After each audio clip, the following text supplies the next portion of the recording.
Bonjour à tous. Nous nous retrouvons pour quelques minutes de grammaire en passant. Quelques minutes de grammaire en passant qui prendront appui sur trois phrases extraites de Juste la fin du monde de Jean-Luc Lagarce. Ces trois phrases, les voici. On pleure, je suis bien, je m'agrippe encore. Pour chacune d'entre elles, je vous demande de la transformer en une interrogative sans mot interrogatif. Évidemment, je vous invite à arrêter la vidéo le temps de vous livrer à l'exercice. Quant à moi, je me lance immédiatement dans la correction. Un rappel pour commencer, quand on veut transformer une phrase déclarative en une phrase interrogative sans mot interrogatif, il suffit généralement d'inverser l'ordre sujet-verbe et d'ajouter un point d'interrogation.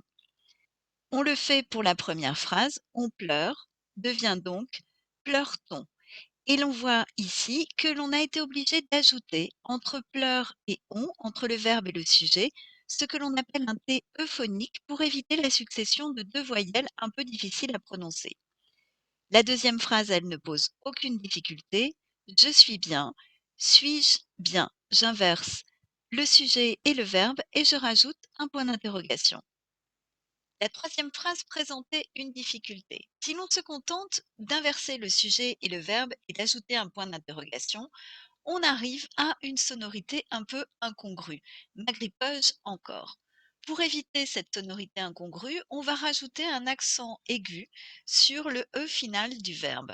M'agrippais-je encore? On accepte depuis 1990, depuis la réforme de l'orthographe, un accent grave pour une raison toute simple, c'est que, en réalité, quand on lit «m'agrippais-je encore», on a tendance à dire «m'agrippais-je encore». Donc accent aigu pour les puristes, accent grave pour les autres, mais en tout cas un accent. Nous en avons maintenant terminé avec ces quelques minutes de grammaire en passant.